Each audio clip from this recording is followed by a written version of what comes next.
Yeah, Town Hall 11 War Bases.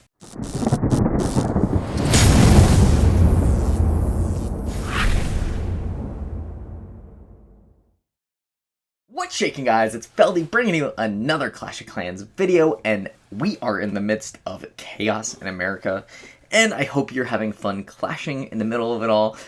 I hope just to bring you some relief, just some fun content. Today, we are going to take a look at some of the war bases that I've got. I'm going to put the links right below. If you aren't subscribed to the channel, make sure you guys are subscribed, like this video, and smash that bell notification. That way you guys will always be up to date with new videos that come out. A couple of these are just kind of in the mix. I did a live stream yesterday. This one's just a little later on in the day just because, you know, I couldn't really get around to it last night. So, here we go. I wanted to show you guys this base layout. Now, the reason why I want to show you this one, let me just kind of do the scout view on it.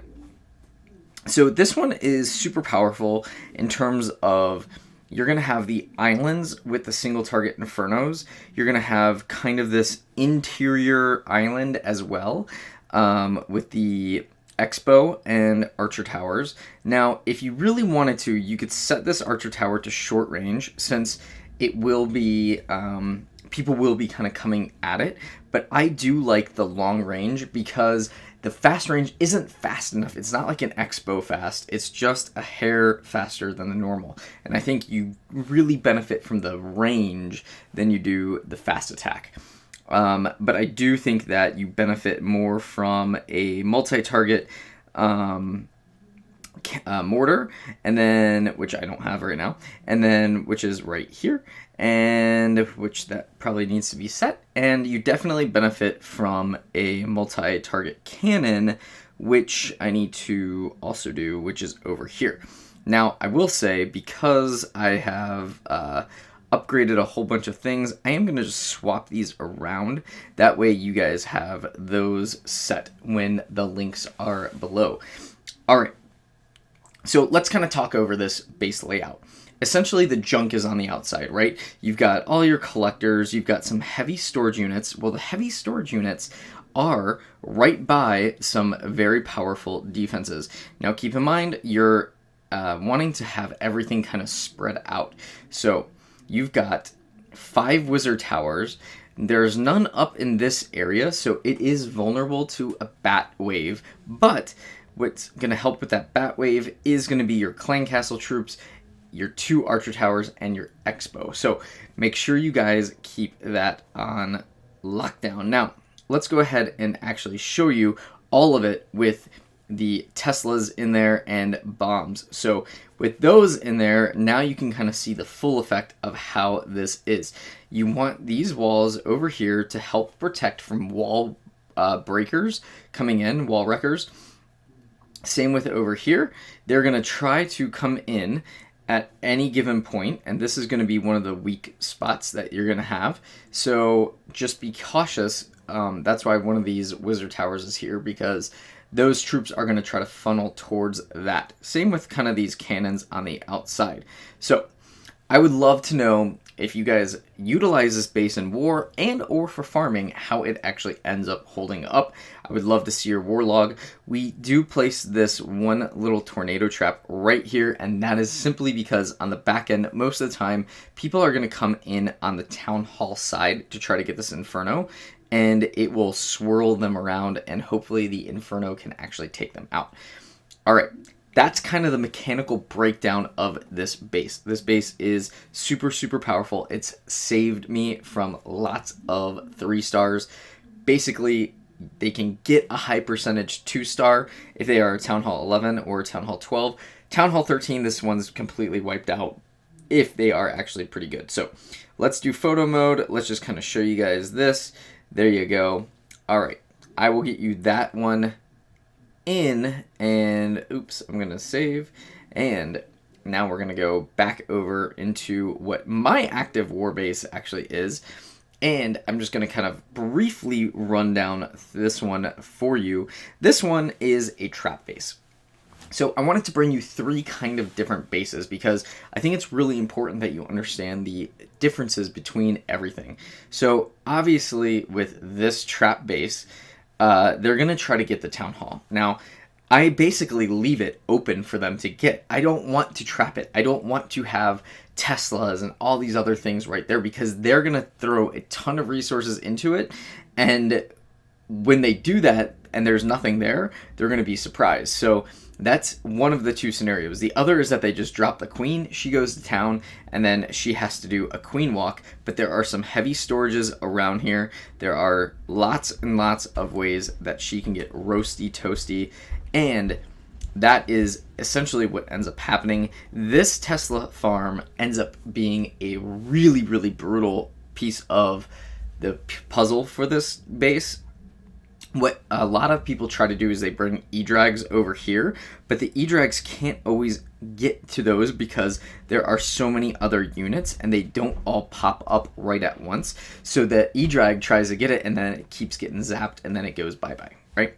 So really, really critical. The clan castle is a little lurable right over here, but it's kind of a trap lurable, right? Because if they try to lure it, they're going to end up getting some kind of destruction. Now, you can move it back maybe 1 if you really wanted to, and it's a little less lurable, which I guess I will do. But that's it. So that's that base. Now, what I really wanted to show you was actually building a base together and kind of going through how to do this for what I think is a fun base idea. So what I'm going to do is I'm going to have the eagle, the clan castle, and I'm going to put a archer tower in here, and we're going to make it that one. All right. And then what I want to do is I want to get as much room as possible around this. Now, what that means is if you see these walls, you will understand, oops, so I have really fat fingers and I'm trying my best to make it so. So I want this extra moat around this because if the extra moat is there, then that means that nobody can get into your base. That one's not gonna work. Okay, so let's do that. We're going to do that. We're going to have these guys over here. And basically what's going to happen is these little wall pieces create that joint for them not to be able to come in. And then we're going to have one more moat around this entire thing like this. See how beautiful that is? Okay, so that is how I want to do this. So we're going to do that. Then we're going to have to move all these guys down 1. Because, you know, that's how it goes. So we're going to try to actually get this built fairly quickly on this video because I don't want to take up a ton of your time. But I do think it's really important in how you actually see this and the rationale behind all of it. So obviously my walls are not that well upgraded on my Town Hall 11, which, you know, hey, it is what it is. So, kind of go there. We're going to remove that guy. We're going to go there. And then this guy can come down here. Whoops. And now you can kind of see why I want that moat in there. Okay, so this moat that I've got right now, it is essentially a massive, massive way where nobody can even come close to touching anything in there. They're just going to have to walk right around the base. So now you kind of strategically place things in here. And one of the things that I want to do is place a Inferno Tower there and an Inferno Tower here. And then I want to basically trap these corners because they're going to try to get in and that is going to lure them over, and then my Inferno Tower can roast them. So let's go ahead and also try to put maybe some Expos in here. I'm thinking Expos in the corner of this, and doing these guys just kind of around. Now that really doesn't prevent any anything from hitting it that's like an air troop, but a ground troop has to then at least go through the wall, or it has to be a ranged target. And it just kind of helps slow it down a little bit. All right. So whoever is in our house is an absolute maniac, stomping their feet. And I really, really wish that my kids would not do that. Okay, let's go ahead and get this one done. Come on. So it's so much easier to do this on the iPad than my phone, but unfortunately the iPad does not record any longer. Okay, so we've got that going. Now it's just a matter of placing all these troops, or units, I should say, kind of equilaterally around the base, because that's really what you want to do. You want everything to be pretty much unified and equilateral. So I'm going to put the air sweepers in there. Big moat, right? Can't get access to it. At least they're going to try to. And then we'll put bomb towers on either side over here. We'll do that and that. And then we'll do air Ds kind of like right in the middle. Not really in the middle, but like, you know, kind of in the middle. 2 over, 2 over, and 2 over. All right. And then we're going to do our wizard towers, because you definitely need wizzies in here, and you want those to be unified, because if they don't, then you definitely get a awkward bat wave that can come in, and that is the reason why you want to build out these bases as symmetrical as possible or as asymmetrical as possible, because either way, if you do something like kind of in between where it's not going to be symmetrical, then you're definitely setting yourself up for failure. All right, I'm going to put builder huts in the corners. It's an old but good trick to do, because if they have to walk around and then destroy builder huts, it definitely gives them just a little extra pounding that they have to do. All right, I am going to put these guys on either side of these expos, because those are big old tanks, and they will for sure suck up a lot of those damages that need to happen. So we've got lots of good gold storages right there. We've got the elixir storages on the other side, and then what I'm going to do, because everybody is right-handed, I'm going to put a nice little dark elixir storage right there, because it's actually the tankiest of all of them. All right, so then you just kind of fill in from here. You're going to go in and fill in and fill in, and essentially you just want to make sure that all your junk is on the outside. I am going to place a Grand Warden right there, which means that some extra junk has to be protecting him. So lots of extra junk over here. We're going to have that right there. We're going to do this guy right here, which means one more over. There you go. All right, so now they can't come in over here. If they do, it's just going to be a whole bunch of junk that's going to be hitting them. Now, I do want to move this over, because what I am going to do is put that little archer tower right there that will help hopefully snipe off any of those little troops that come in just to try to, you know, get their way with everything over here. I'm going to do a wizard tower down here only because I do feel that down below would actually be better.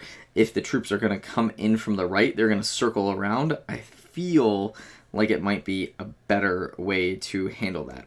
All right, I'm just going to kind of keep adding some of my defenses over in here. Definitely want to try to mix it up a little bit, but I also need to put in traps and other buildings and whatnot. So as you can see, I have a lot of walls left. I have a lot of different troop buildings to put in. And I'm going to move that guy over. I'm going to move that guy over. I'm going to put a bunch of these guys over in here. A couple of these guys over here. We're going to have to swap these out and put these guys in here. All right, and we're going to go right there. We're going to go right here. And then we're going to add these guys over on this side just to help kind of beef up. Now, what I want them to do is obviously walk around the entire base, and I want them to be hit by any defense that I've got in here. So if I have these little buildings kind of protecting the defenses, it gives me that little extra advantage. Now, what I am going to do as well is throw in a little mini wall right in here. What that does is it prevents them from coming in and hitting those cannons right away. And I think I might actually just kind of bring that over there and bring one more. I want one more. Let's swap this guy with that guy. And then let's move him over here.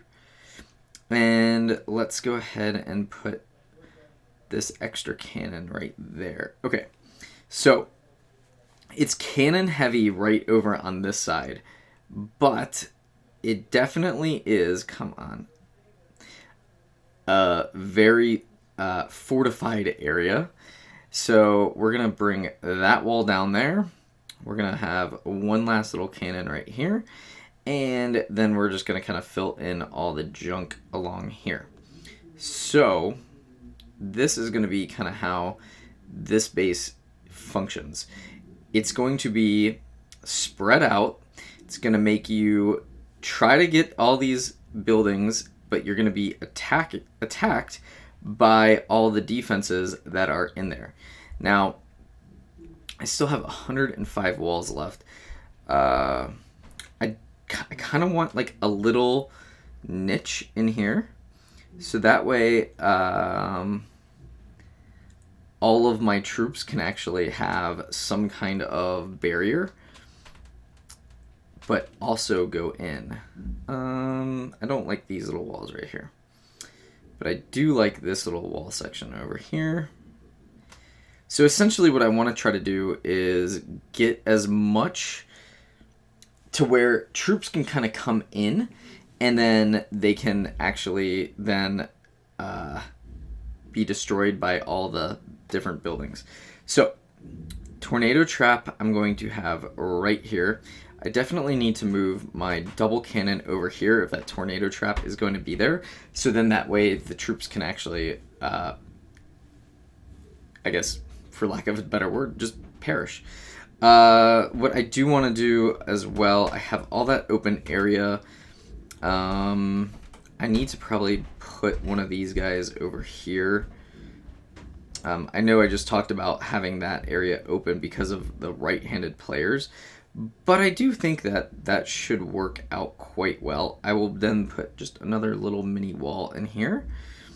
Kind of like, it's a weird setup in terms of like walls, because it's unorthodox, but the logic behind it actually makes a lot of sense, where you're trying to get the most out of the troops to meander and walk around. So there's a lot of different like ways that they can actually come in. I like kind of having this segmented off. I like that. And if I can bring that over there, that would be perfect. Okay, so now everything kind of has this like weird ebb and flow. Now what I want to do is I want to have a few spring traps over here where troops might actually come in, and then where troops definitely are going to be circling around. Now keep in mind, it's that third tile, that the middle tile in a 3 series, that the bombs definitely and traps work the best. Okay, so I've got my elixir storage trapped. I've got a couple of these seeking air mines. Definitely like having the seeking air mines kind of more in the middle than around the outside. I'm going to put a whole bunch of the other air mines, though, kind of randomly in here. And then I'm definitely putting a skeleton trap. This one's going to be ground. It's going to hopefully trigger whatever is there to come out. And then we'll have an air one over here. And then we will have an air one over here. Then what we want to do is have our double big bombs kind of set up in this area for when they walk around, they definitely will go kersplat. And that, my friends, is base building in a jiffy. Voila! Look at that. All right, now let's go back, and I want to show you the photo mode, and I want to show you why I kind of did what I did. So the walls are set up to where wall breakers can come in at different angles, but they'll always kind of have to hit like 2, right? Freezes are going to be really critical. They won't be able to freeze everything all at once. It's kind of a meandering base. They're going to walk around. It's either going to be a time fail or they're going to dominate this base. There's no ifs, ands, or buts. There's this little segment opening where it's going to be a trap, but it's not really trapped. And I feel like people won't want to actually come in that way, which gives you the ability to have all your troops and defenses kind of attack it. So definitely a fun little base. You never know where those hidden Teslas are going to be. Obviously, there's a lot of spots that they could be, but they're probably going to assume that they're in the middle. Obviously, they're going to be on those corners, trying to hit them at the edges as they walk around. All right, that does it for today's video, guys. I hope you enjoy it. Check out those links below, and until next time, Feldy, peace.